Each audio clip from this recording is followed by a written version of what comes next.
Halo semua, saya Dio Manalu. Eh,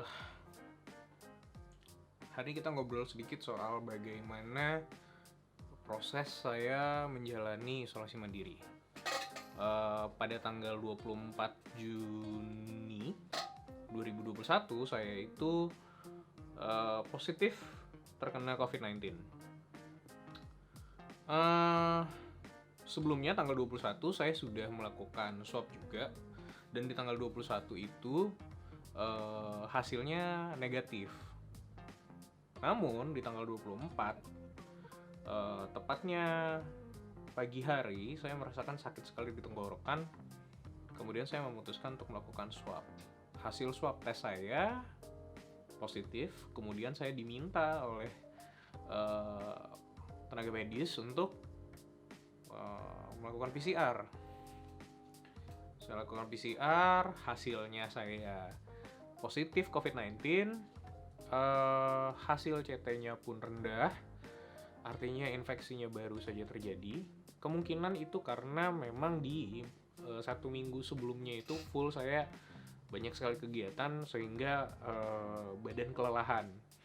Nah, si COVID-19 ini sangat mudah menyerang tubuh orang yang stamina-nya tidak bagus.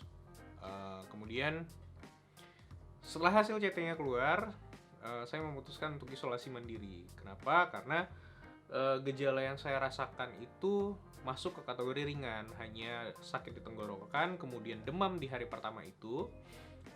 Setelahnya mereda, saya tidak batuk, saya juga tidak mengalami sesak nafas. Cuma memang akibat dari sakit tenggorokannya, saya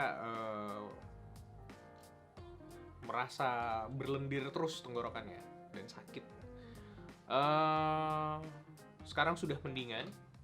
Tanggal 3 Juli 2021 kemarin saya tes swab dan hasilnya sudah negatif. Saya sudah sembuh, isolasi mandiri saya sudah stop, tapi saya mengurangi banyak pertemuan dengan orang-orang.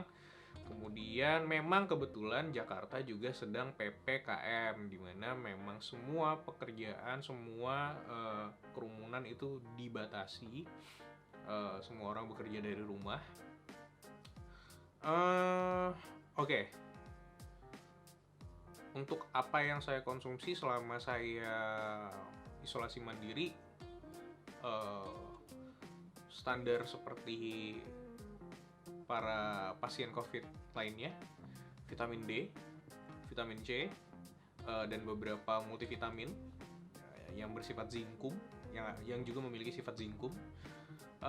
Kemudian saya minum azitromisin. Azitromisin ini obat antibiotik untuk pneumonia, karena sifatnya COVID ini sama seperti virus influenza yang bisa menyebabkan pneumonia.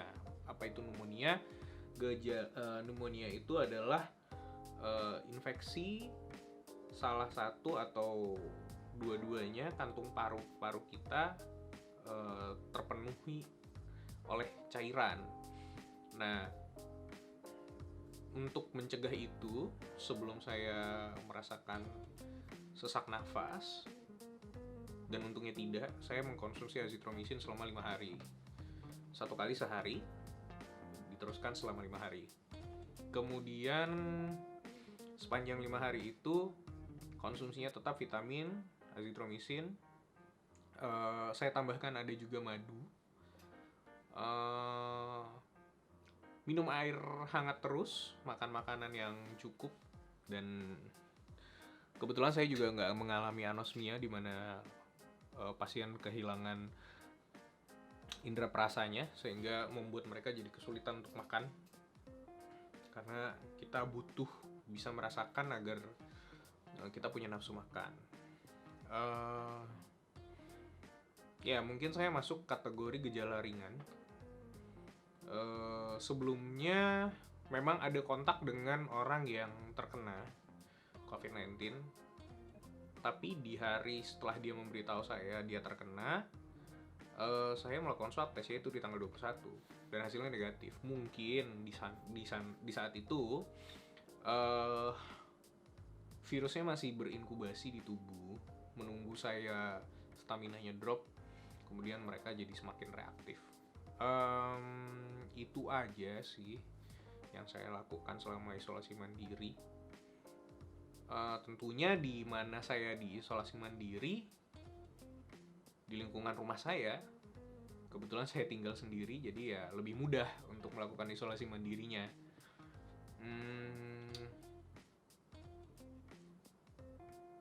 Kalau misalnya teman-teman merasakan gejalanya lumayan banyak seperti batuk, sesak, demam, lemas, dan sebagainya, ada baiknya untuk bertanya ke tenaga medis gitu. Kenapa? Karena jangan menduga-duga sendiri, takutnya kondisinya akan semakin buruk. Lebih baik kita konsultasi sama tenaga medis apakah bisa melanjutkan isolasi mandiri, membutuhkan suplemen atau obat-obat apa aja untuk kondisi tertentu, karena beda orang beda kondisi, tidak bisa disamaratakan. Kemudian jika makin parah, apakah bisa mendapatkan perawatan di rumah sakit yang menerima pasien COVID. Jakarta saat ini sedang kewalahan karena kasusnya terus meningkat. Jadi teman-teman jaga kesehatan, makan makanan yang sehat, jauhi kerumunan. Kalau harus keluar, masker di double. Kalau bisa pakai face shield, pakai aja, nggak apa-apa. Stay safe. Terima kasih.